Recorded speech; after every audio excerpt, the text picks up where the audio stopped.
At the top of the program this morning, Dean Verkins called the speakers, among other things, experts. Gee, that term makes me nervous.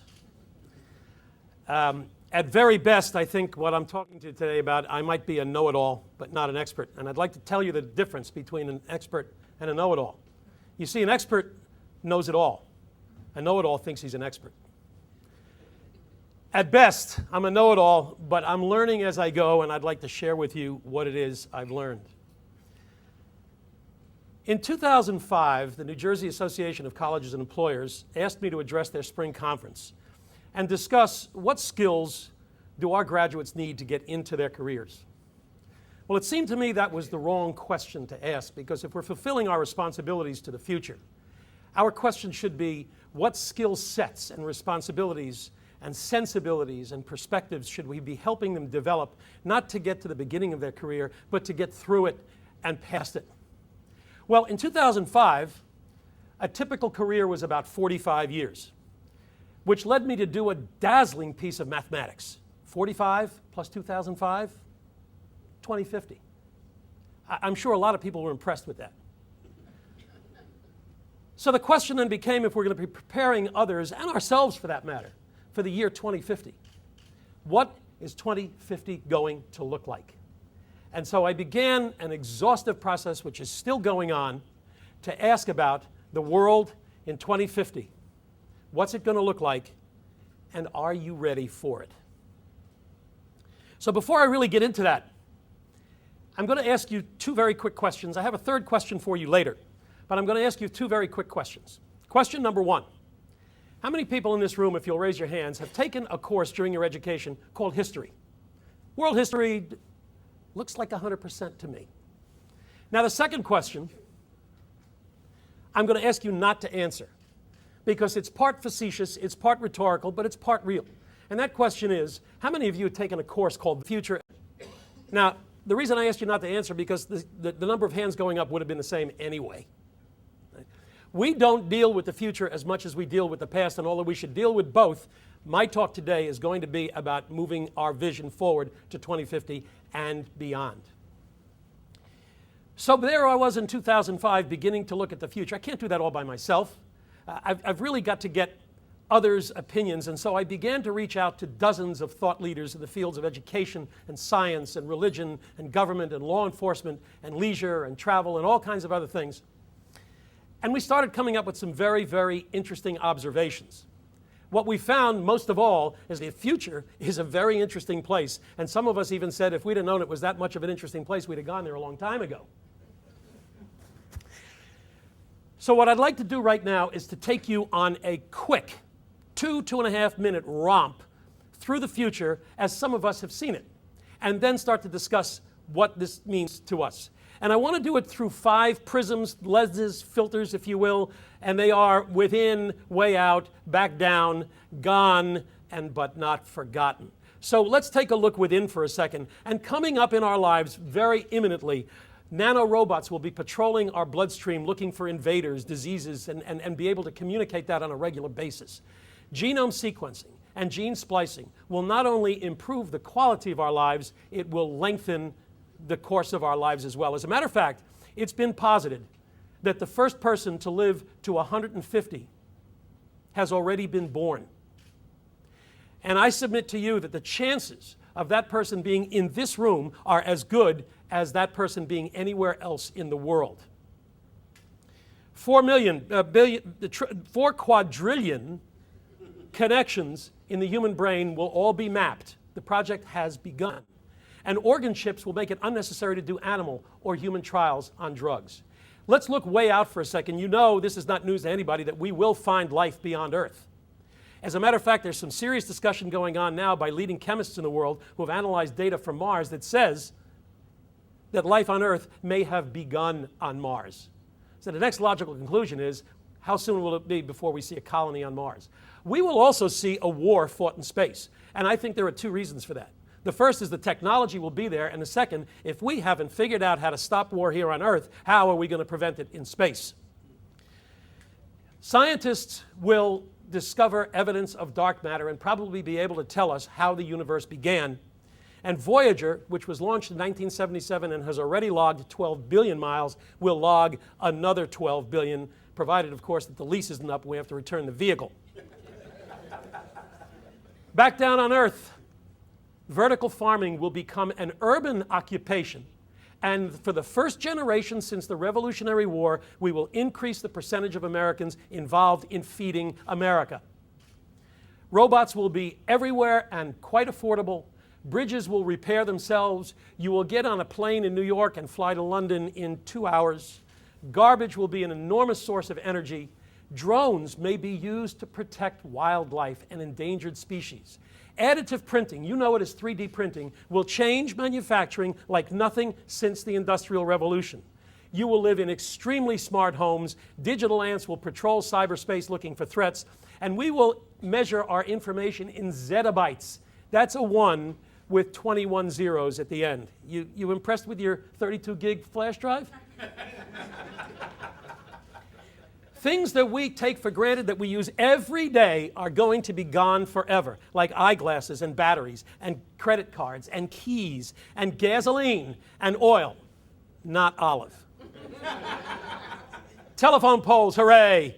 Traffic jams. The city of Los Angeles has already reduced by 17 minutes commutation time on 2 heavily traveled routes by putting sensors underneath intersections with traffic lights, sending real-time data to control centers and changing the flow of traffic.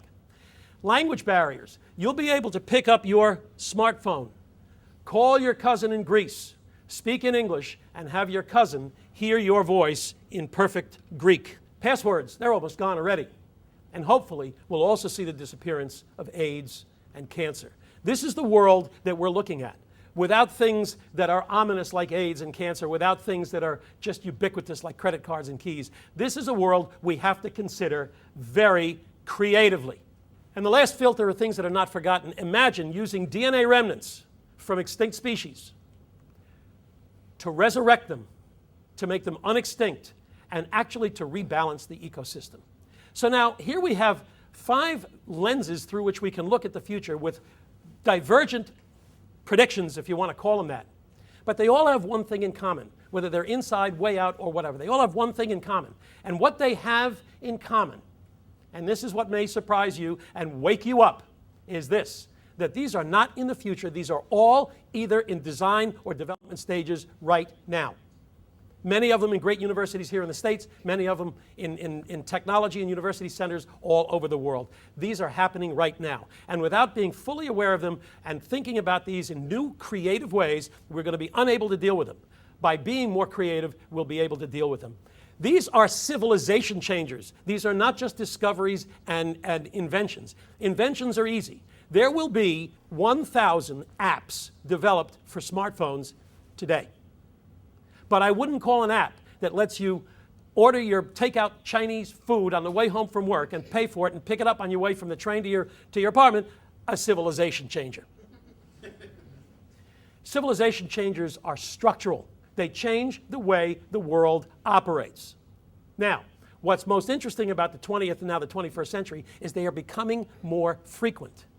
We now have, if I may use this hallowed term, the fierce urgency of now, as we have begun to realize that 2050 is much closer to 2013 than 1950 was to 1913, and certainly than 1850 was to 1813. And so it brings up my third question. Because we have to look at things in creative new ways like never before, my question to you is, how many people in this room consider yourselves to be creative? Now, before you answer that question, I'm going to ask the question in a way that Peter Woolley might object to. How many people in this room consider yourselves to be really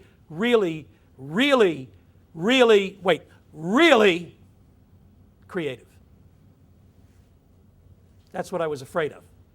Well, here's my point about that. As functioning adults, and I assume you all are, now, whether your assumption of me is the same is up to you. You have done the 2 most creative things that any human being is capable of doing.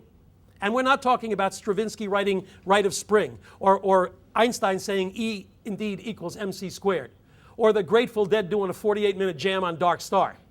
We are talking about the 2 most creative things that humans do, and you have all done it. The first you did when you were 10, 12, 14 months old, something like that, the first thing you did was you recognized you had a problem. And being on all fours, your problem was you weren't getting from here to there fast enough.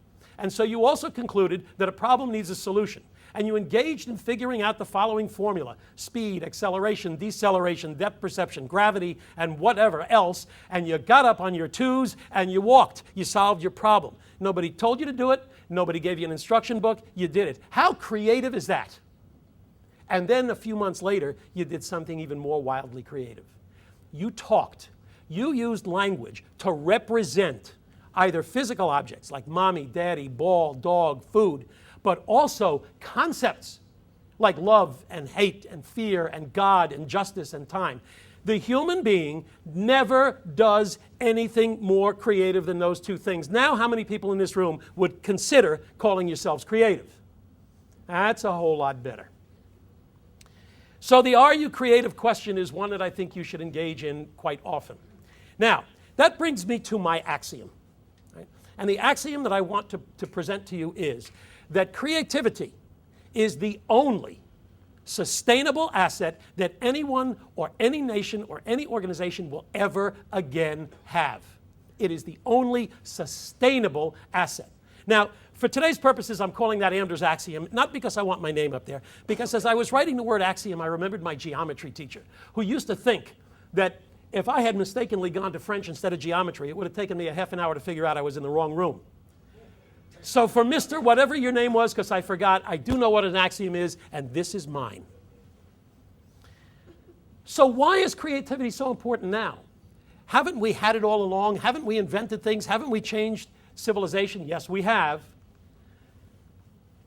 So what's so different now?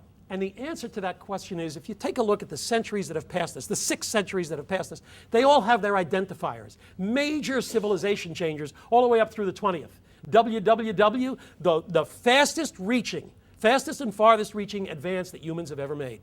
Within 23 years, half the planet is on the WWW. We've also invented WW, which unfortunately is a 20th century invention called World War. Before the centuries that we measure in modern time, there have been great civilization changers, tools and alphabets and commerce and things like that. The century coming up, we'll talk about in a second. Every one of those changes required traditional assets. Changes occurred in places of power and places of wealth. So all of them, land, capital, shipping lanes, manufacturing, processes, all were dependent upon traditional sources of power. And if you don't, and by the way, they are all vulnerable. Every one of these is vulnerable and not sustainable. And if you think that capital is sustainable, you missed 2008. These are vulnerable, assailable, non-sustainable assets. Creativity is the only sustainable asset which will help us conceive things like global democratization and understand the gene and develop wealth through ideas, not assets. The question marks are because we don't know what's coming, but we've got to be creatively able to find it. So the difference is really that now more people in more places in the world have more tools and resources to create civilization changers. A very, very paradigm-breaking concept. And the difference then becomes, in 2 quick phrases, that ownership of change has shifted and the frequency of major change has increased. Now, my corollary to that is we have a growing urgency to find, develop, and nurture creativity. And the first thing to do is to realize that you have that capability yourself. The paradox we face is that we live in a left brain world, but we need right brain thinking. We organize everything in left brain ways, our schools and our classrooms and our municipalities and our governments and our families. We've got to start thinking in right brain ways. The evidence that I offer to you to support that point is our incessant obsession with standardization. We worship the bell curve and we measure everyone by it. We are also afraid of 3 sigma. We are afraid of the 3rd standard deviation, and we do everything to avoid it. As a matter of fact, the most sweeping effort at standardization I've ever seen was No Child Left Behind. And if you looked at where those tolerance levels were, they are almost exactly where the 2nd standard deviation is separated from the 3rd. So we've got to get over that. And the answer to how we're going to get over that is very simple. We've got to revert to the child. How do children learn? They learn by being inquisitive and impulsive and unruly and hard to predict, but they learn, and they're better learners than we are. So how do we do that? Very simple. Let yourself be fascinated by, in awe of, interested by, and in wonderment of all those things around you. You know, G.K. Chesterton used to say, we are perishing not for lack of wonders, but for lack of wonder. And to be defiant, not compliant, but defiant. My second corollary is very simple. The primary activity in which most people will be engaged in the 21st century is learning. Those will be the succeeders of the 21st century. The implication of that is, now whereas creativity is my overall asset that I'm talking about, the three greatest skills that you can develop to manage your career and your lives are very simple: critical reading, critical listening, and critical thinking, and then committing the time to do it. You know the old saying that those who don't read history are doomed to repeat it? Well, to me, the new imperative of the 21st century is that those who don't imagine the future are doomed to miss it. Which brings me to the reason for this talk. You know, I'm pre-1950, and based on my assumption earlier, someone in this room is post-2150. That's a 200-year time span in this room. And you know, they say, and I want you to challenge this, that old men talk about the past because they have no future, and young men talk about the future because they have no past. Well, I challenge that, I reject that. Me, I look at this as an opportunity to touch a future I will never see, and you need to look at this as an opportunity to inherit a very rich past with which to navigate the future. So if, in conclusion, as Bertrand Russell said, that from time to time it's a healthy thing to hang a question mark on everything you've taken for granted, and if, as Albert Einstein said, imagination is more important than knowledge, then I submit to you, once again, my axiom that creativity is the only sustainable asset that anyone will ever again have. And when one does claim that and is asked, the world in 2050, are you ready? Your answer will be yes.